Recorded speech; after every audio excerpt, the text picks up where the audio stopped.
Hi, masipag para po sa ating lahat. Share ko sa inyo masipag yung bagong update po dito kay Facebook po na mas lalong pinapaganda pa po ang kanyang platform para hindi na po tayo mahirapan sa pag-upload ng content video. So habang tumatagal, talagang pinapaganda po talaga ni Facebook po masipag no?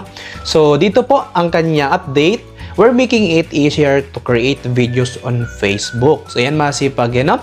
So ito po yung nakalagay. All videos you post on Facebook are now real. So ibig sabihin yung masipag no? Lahat po ng mga upload nating video ay dito na daw po sa Reels po mga kasipag. So paano yun Kuya Chris? So dito po kasi mga kasipag no? For simplifying the way you create, Reels can now be longer. Reels can be as long or short as you'd like and can be viewed in vertical or horizontal format. So ibig sabihin mga kasipag, ay pinapaganda pa na po dito no na tayo po ay hindi na mahirapan na pupunta po sa fade.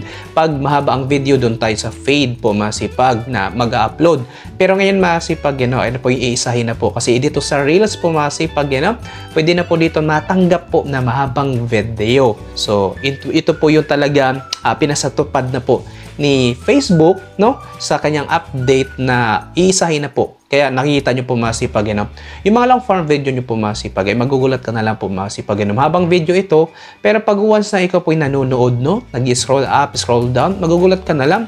Din nandyan ka sa Reels, pero meron ka nakikita na long form video na mahaba ang video na papanood mo, nagugulat ka na lang. Pero yun yung masipag ay pati na rin po sa pag-upload po masipag. So dito na po sa Reels ay natatanggap na po ng mahabang video po. Hindi na po tayo pupunta doon sa fade. Mga kasipag dati po pag nag-upload tayo bukod po yung long form video at sa Reels, doon sa feed pag long form video, sa Reels po pag short video. So 1 minute and 30 seconds lang po, 9-10 seconds lang po yun.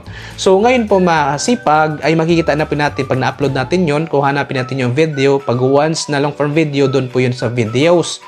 At pag short video, doon po yun sa Reels.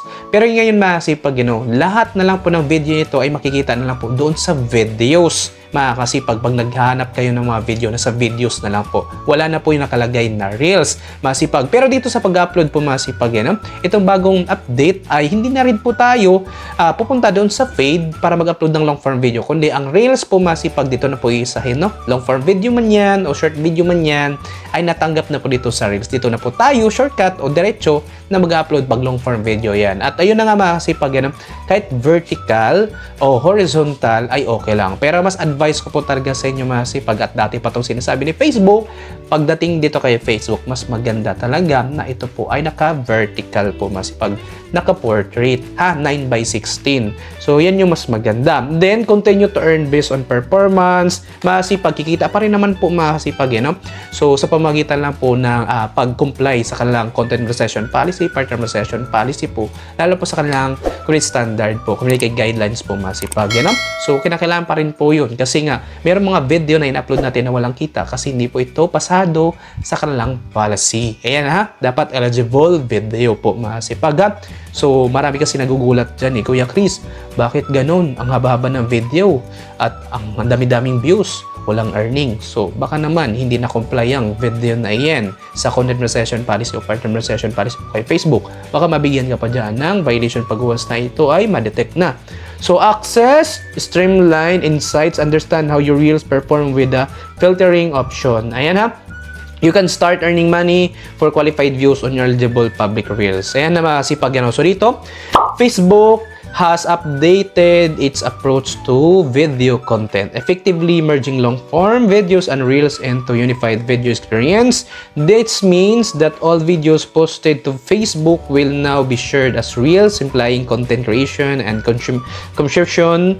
And the platform also offers a new full-screen video player for a more immersive viewing experience. Ayan na masipag, sana maliwanag So sabi ni Facebook, coming soon, pero ito masipag ay naramdaman na po natin ito yung kanyang format na bago ngayon po masipag. So itong bagong update ni Facebook masipag ay napakaganda. Habang tumatagal pinapaganda niya yung platform na hindi gaya dati po masipag Hindi gano'ng kaganda ng kanyang platform sa pamagitan ng mga formats sa mga features, pero ang laki ng bigayan ng kitaan for the views, sa mga views and ads, ang laki ng bigayan nun. Yun nga lang, ngayon naman pinapaganda po ang kanyang formats, kanyang mga features, pinapaganda, ang daming additional na kitaan.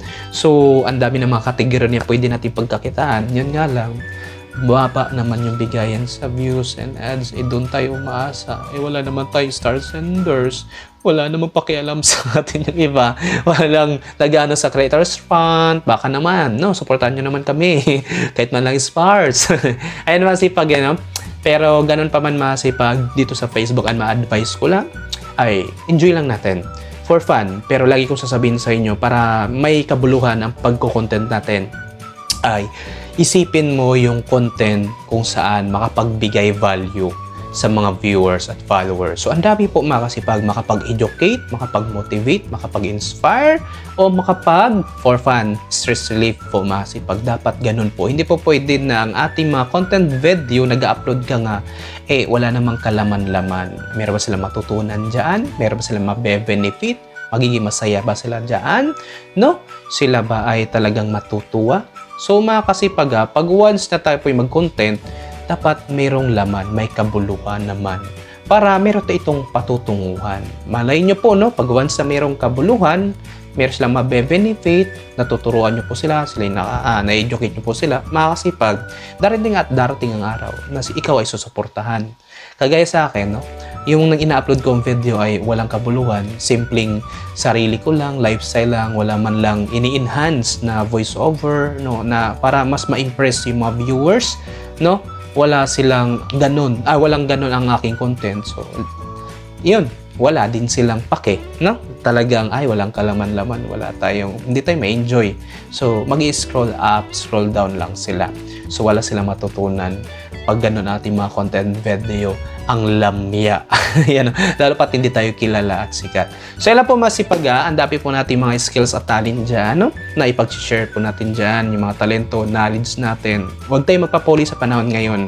Kung ang doctor, engineer, police, teacher, at iba pang mga talaga maraming mga skills, no? Ay nagko-content, mga ka-FW po natin nagko-content, nagbablog. For fun, di nila alam yung for fun na yun, ay kumikita pala sila. So, tayo pa kaya, no? Na need rin natin kumikita. Lahat naman tayo gusto rin kumita, no? So, mas maganda nakapagpasaya tayo at nakakatulong tayo. So, yan po masipag. Ako po si Chris TV. Sana po yung kinintindihan at tutunan sa video at sana po katulong. At kung nagustuhan nyo itong video masipag, pasupport naman po sa ating YouTube channel na Chris TV at sama nyo po ang ating kasipag vlog. At kung mayroon ka session at kanang masipag, mag-comment down below sa baba para pag nabasa ko yan, sasagutin ko yan. At magagawan pa natin ng content video yan. Hanggang sa na kaya kung kalimutan mag-like at share masipag. Maraming sa panood. Have a nice day and God bless.